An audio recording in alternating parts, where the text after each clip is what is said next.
Joe Bastianich, the untold stories of his restaurant empire. From a Wall Street dropout to a legendary restaurateur, Joe Bastianich is living the American dream. But while millions know him as a no-nonsense MasterChef judge, only few people know what's behind his TV personality lies a Renaissance man who built a billion-dollar restaurant empire, conquered his personal demons, and somehow found time to become a rock star and award-winning winemaker. So how did an ordinary Wall Street employee pull this off? A bold leap into the restaurant industry. Joe Bastianich opened his first restaurant in 1993. Alongside his mother Lydia, Joe launched Beco in Manhattan's busy theater district. The concept for this restaurant was brilliant: authentic Italian food at accessible prices. Beco quickly became a sensation. Its signature all-you-can-eat pasta offerings drew crowds, while its lively atmosphere and excellent service kept them. Critics praised the restaurant for its ability to deliver high-quality Italian cuisine at a price point that appealed to a wide audience. For Joe, Beco was a proving ground. It validated his decision to leave finance and pursue his true passion. In interviews, Joe often credits Beco as the cornerstone of his career. According to him, the restaurant taught me everything. It showed him that a restaurant isn't just about food. It's about creating an experience, a place where people can connect over something they love. Beco's success marked the beginning of Joe's journey as a restaurateur, but it was far from the end. Encouraged by his initial triumph, Joe began to envision a larger empire, one that combined his family's traditional recipes with bold, modern concepts. His partnership with his mother Lydia became a defining element of his early ventures. Together, they struck a balance between respecting their Italian heritage and embracing contemporary culinary trends. Joe's father, Felice, had initially been skeptical of Joe's decision to leave finance, but was won over by his son's success. While Felice still wanted Joe to continue with his Wall Street career, he still played a huge part in teaching him the value of hard work and perseverance, qualities that would become the backbone of his restaurant empire. As Joe's career progressed, his unique ability to merge the practicalities of business with the artistry of food set him apart in the industry. Reflecting on this period, Joe said, "Finance taught him how to think strategically, but food taught him how to connect with people. The best restaurants combine both." Building an empire. With Beco's success under his belt, Joe began setting his sights on new opportunities. His next move would take him beyond his family's traditional Italian cooking and into the broader world of fine dining. Teaming up with the world-renowned chef Mario Batali in the late 1990s, Joe co-founded Babo Ristorante e Enoteca, a groundbreaking restaurant in Greenwich Village that redefined Italian cuisine in America. Unlike Beco, Babo aimed to elevate Italian food to the level of fine dining. The restaurant featured innovative dishes that pushed the boundaries of traditional Italian cooking. Its extensive wine list, curated by Joe himself, offers an unparalleled selection of Italian vintage wines. Babo was an instant hit, earning critical acclaim, including a 3-star review from the New York Times.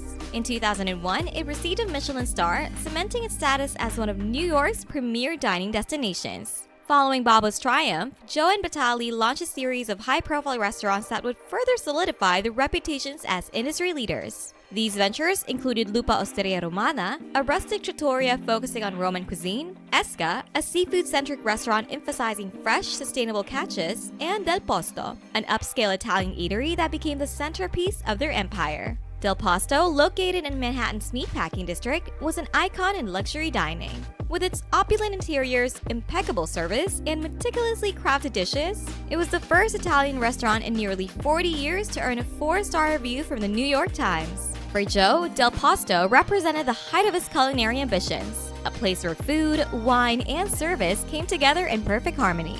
In addition to these iconic New York establishments, Joe expanded his empire to other cities and even internationally. He opened restaurants in Las Vegas, Los Angeles, and Singapore, each tailored to its local market, but infused with the same passion for quality and innovation that defined his early ventures. One of Joe's most ambitious projects was his involvement in Italy, an Italian marketplace concept that combined dining, shopping, and education under one roof. Partnering with Batali and Italian entrepreneur Oscar Fariniti, Joe helped bring Italy to the United States with flagship locations in New York, Chicago, and Los Angeles. Italy quickly became a sensation, attracting food lovers with its artisanal products, cooking classes, and diverse array of restaurants. For Joe, Italy was a way to share his love for Italian culture on a grand scale. Italy is about more than food, Joe explained. It's about storytelling, about connecting people to the history and heritage of Italian cuisine. A personal wake-up call. But at the height of his success, Joe's demanding schedule and indulgent lifestyle began to take a toll on his health. By his early 30s, he was diagnosed with sleep apnea, high cholesterol, and high blood pressure. conditions brought about by years of overindulgence and a lack of physical activity. Faced with a harsh reality of his diagnosis, Joe took decisive action. He changed his diet, embraced exercise, and committed to living a healthier life. Within a few years, he had lost over 50 pounds and discovered a passion for running, completing multiple marathons in cities like New York and Los Angeles. Joe credited his health transformation with giving him a new outlook on life. When I stopped looking at food as a reward or a celebration and began seeing it as fuel for my athletic ambitions, everything changed, he said in an interview. This shift not only improved his personal life, but also influenced his professional endeavors, leading him to introduce healthier options at his restaurants and promote wellness within his teams. Just as Joe seemed to find balance in his personal life, his professional world was rocked by controversy. In 2017, allegations of sexual misconduct against his longtime business partner, Mario Batali, hit headlines, causing a lot of tension.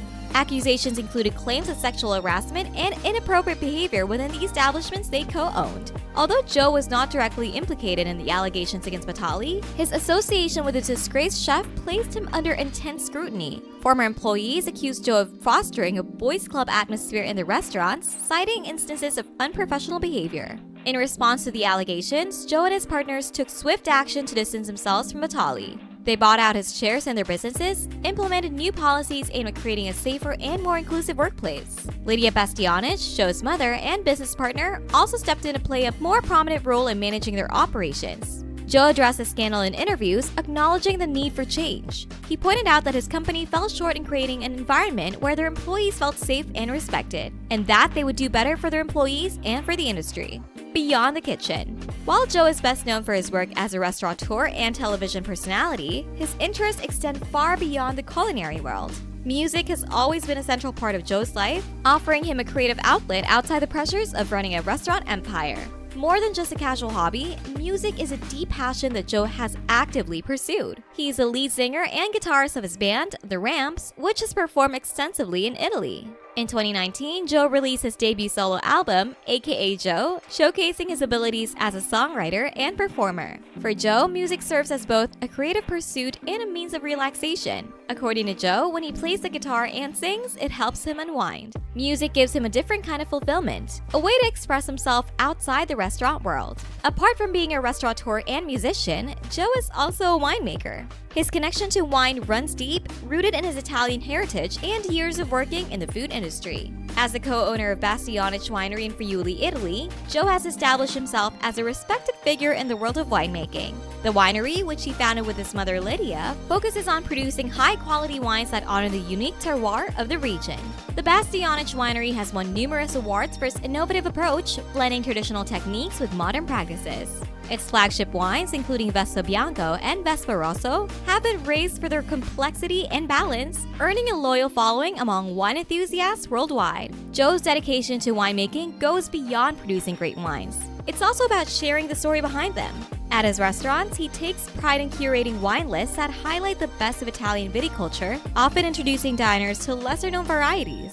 He's also authored books on wine, including Vino Italiano, the regional wines of Italy, which serves as both a guide and a celebration of Italy's rich wine heritage. Do you still think Joe Bastianich is simply an exceptional human being, or still an awful judge, MasterChef?